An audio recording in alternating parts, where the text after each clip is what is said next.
सदगुरुदेव की जय हो, बंदी छोड़ कबीर साहिब की जय हो, बंदी छोड़ सदगुरुदेव रामपाल जी महाराज की जय हो। सतसाहिब सब भक्तों को पुण्यात्माओं, आज हम बात करने वाले हैं कि ध्यान साधना से मोक्ष संभव है या नहीं है।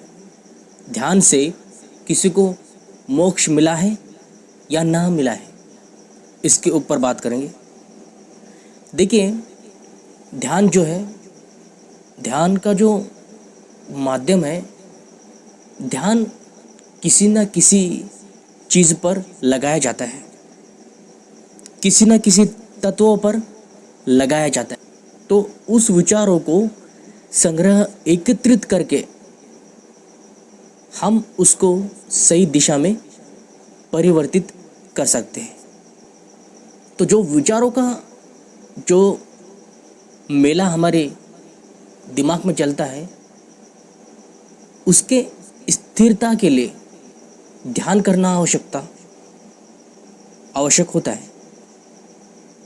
उसके लिए ध्यान करना आवश्यक होता है, लेकिन ध्यान से मोक्ष संभव नहीं है।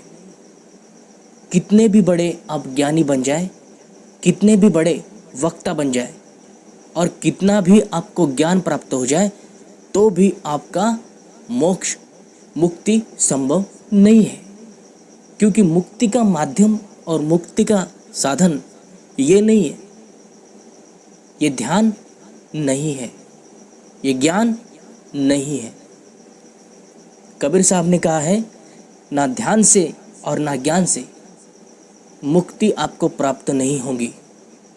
मुक्ति केवल प्राप्त होती है नाम से। जी, वो ऐसा नाम है जो इस नाशवान तत्व रूप से बाहर निकालकर आपको नित तत्व की अवस्था प्रदान करता है, जिसके तत्व नाश नहीं होते हैं, उसे कहते हैं नित तत्व। अब वो नित तत्व इस तत्व रूपी पिंजरे में कभी रह नहीं सकता है।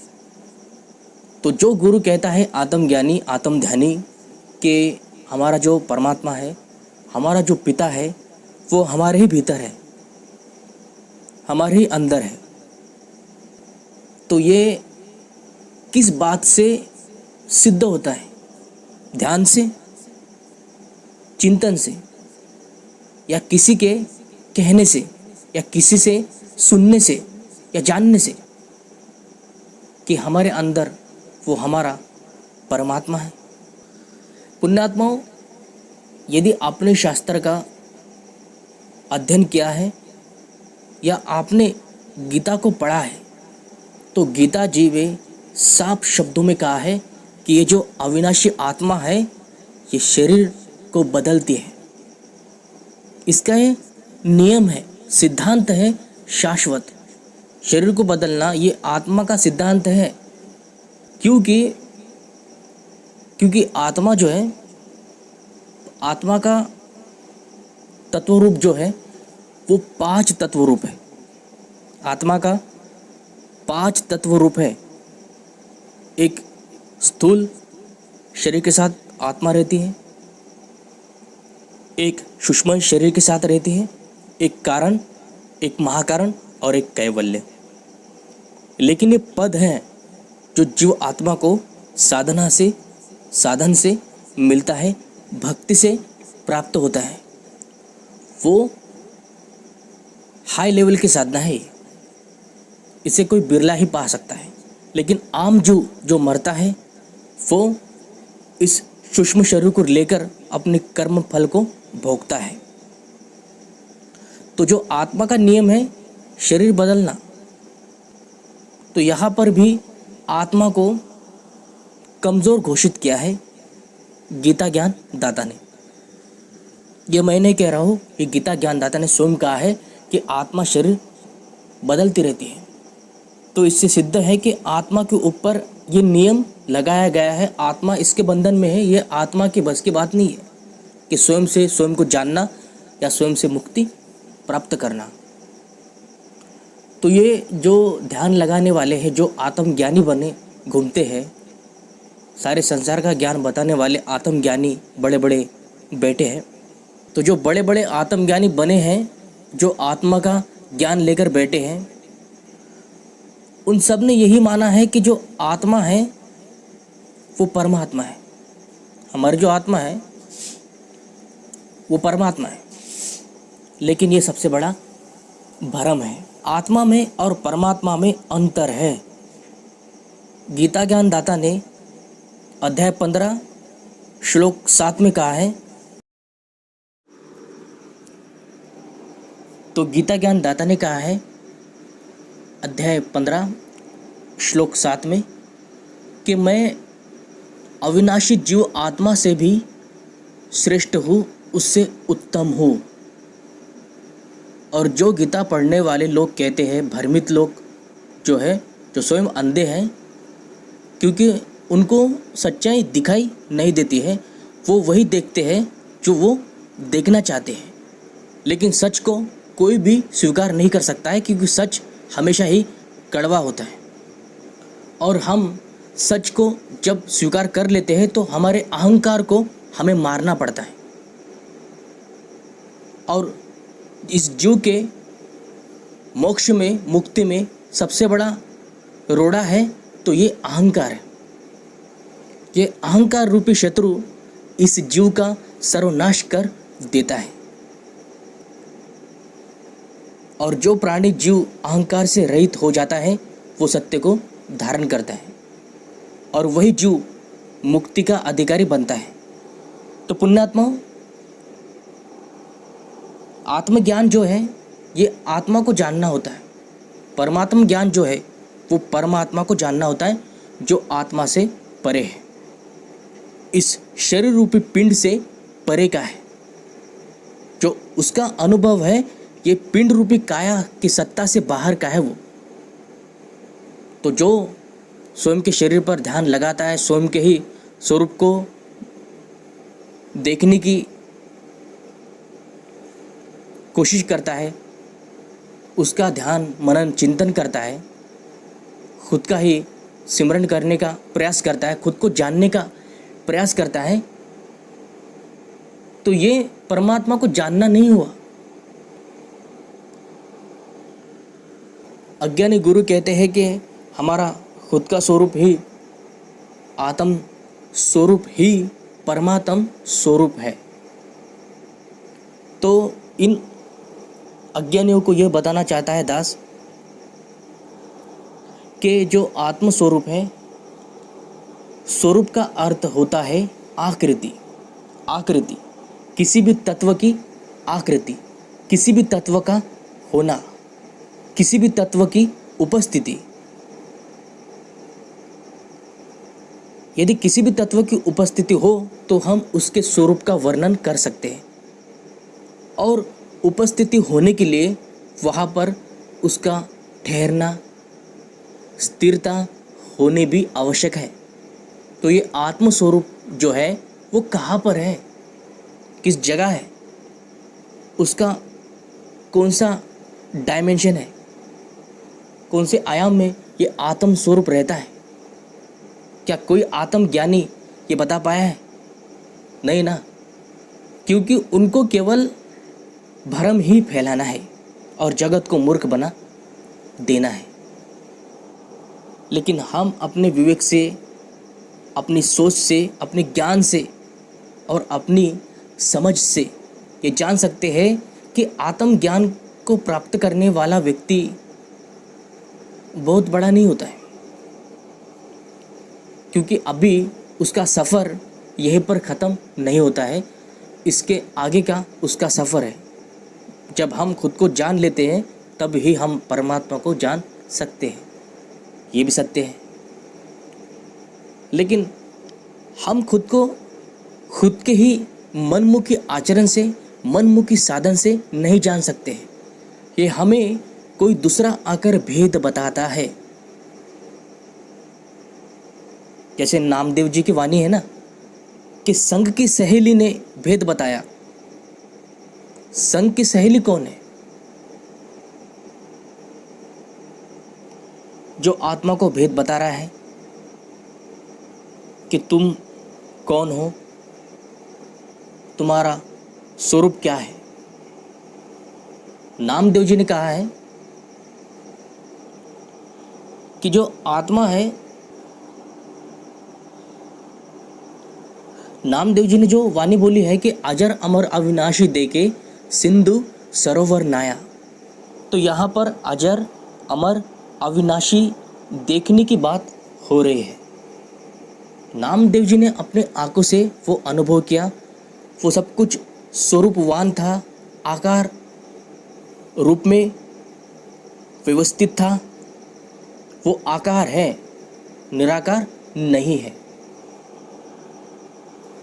अब जो आत्म ज्ञान है, ये जो आत्म प्रकाश है, क्योंकि इसको इनलाइटन ज्ञान भी कहते हैं, और जिस व्यक्ति को ये ज्ञान प्राप्त हो जाता है उसे इनलाइटन मैन कहते हैं। इनलाइटन में लाइट का शब्द आता है। यदि हम साइंस से जानते हैं तो लाइट का अर्थ होता है प्रकाश, प्रकाश। और जो आत्म प्रकाशी होता है, प्रकाश का अर्थ होता है उजियारा, उजाला, अंधकार का नाश और प्रकाश का उजियाला। अंधकार अज्ञान है और प्रकाश ज्ञान है, इसीलिए इसको आत्मज्ञान कहो या आत्म प्रकाश कहो, दोनों एक ही बात है। केवल कहने में अर्थ दो बनते हैं। तो सबसे पहले जो ये आत्म ज्ञान है, ये आत्म प्रकाश का यहाँ पर संकेत मिलता है। इनलाइटन, जो हम अपने चित्त से, ध्यान से आत्मा को जानते हैं, और सभी संतों ने इसको अनुभव किया है। उन्होंने जो भी जाना है खुद को एक प्रकाश के पुंज के रूप में जाना है। अब इस बात पर भी इन आत्मज्ञानियों ने जवाब नहीं दिया है और किसी को खोल के ये भी भेद नहीं बताया है कि ये प्रकाश निकल कहाँ से रहा है। क्योंकि साइंस से और विज्ञान से हम जाने प्रकाश निकलने के लिए कोई वस्तु वहाँ पर होना आवश्यक है। जैसे लाइट है, तो लाइट जो है जहाँ से निकल रही है, लाइट का प्रकाश जिस तत्व से निकल रहा है वो तत्व वहाँ पर उपस्थित है। तो ये जो आत्म प्रकाश है, आत्मा का जो प्रकाश हम देखते हैं वो कहाँ से निकल रहा है? क्या कोई आत्मज्ञानी इसका आंसर, इसका जवाब दे सकता है? नहीं दे सकता है, क्योंकि ये साइंस और तर्क की बात है। ये किसी शास्त्र पुराण या किताब की बात नहीं है, ये तर्क की बात है।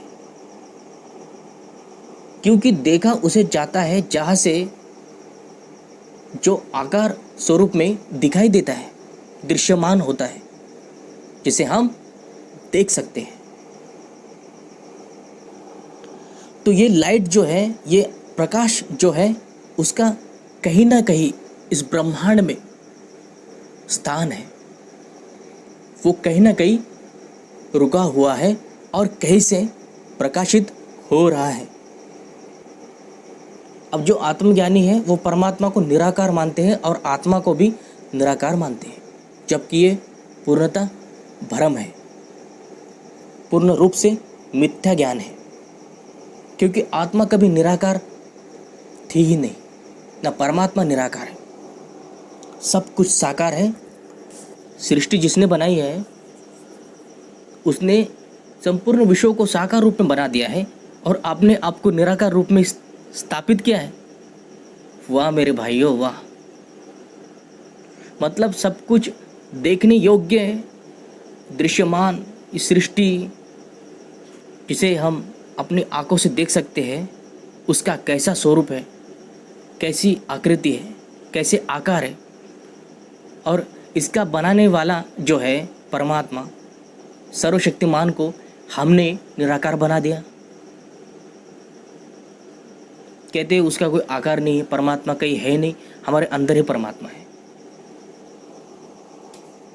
तो ये जो है, इसके ऊपर इन आत्मज्ञानियों की बात सत्य नहीं होती है, क्योंकि इन लोगों ने जो लाइट का जो है वो आंसर, वो उस सवाल का जवाब अभी तक किसी को नहीं दिया है, ना इनके पास है।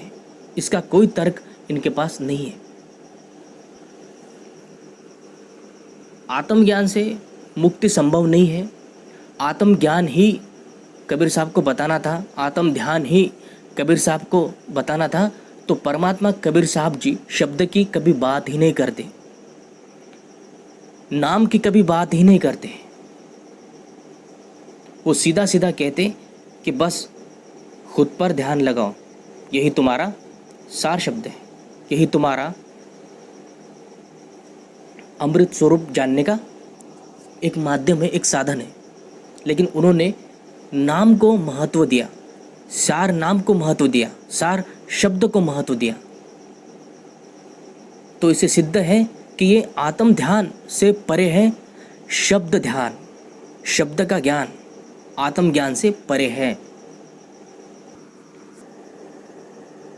नहीं, इन आत्मज्ञानियों ने कभी भी ये नहीं बताया कि हम खुद कौन है, कौन है हम, हमारी क्षमता कहाँ तक है।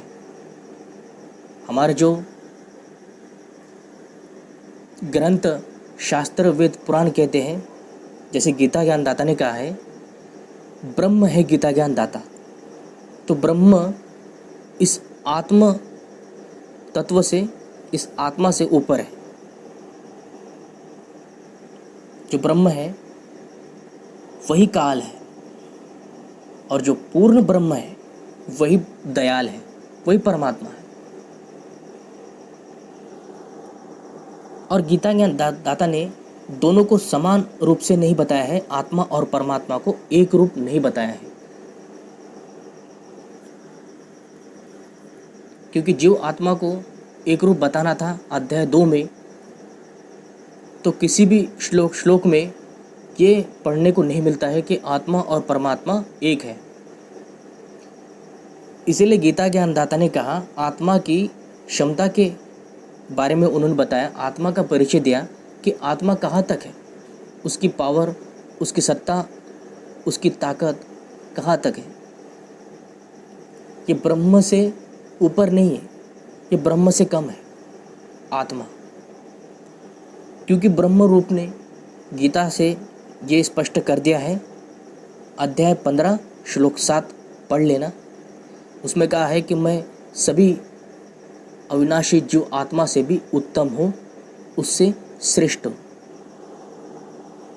तो ये आत्मा को जानना भी हमारे लिए उत्तम नहीं है, क्योंकि आत्मा उत्तम नहीं है गीता के अनुसार। तो सर्वोत्तम जो है वो परमात्मा है, और जो उत्तम नहीं है उसे जानना ही व्यर्थ है। और जो सर्वोत्तम है, पुरुषोत्तम है, वही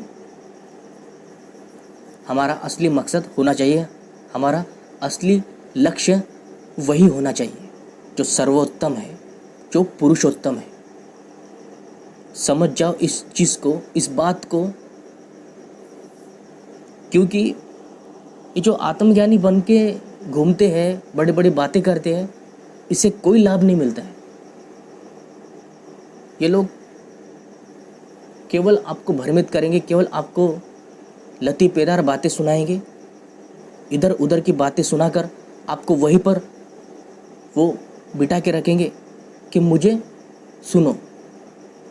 लेकिन आपको केवल ज्ञान की बातें ही उनकी सुनने को मिलेगी। इससे अतिरिक्त और कुछ भी आपको लाभ, भौतिक लाभ, शारीरिक लाभ और आत्मिक लाभ, ये आपको कभी भी प्राप्त नहीं हो सकता है।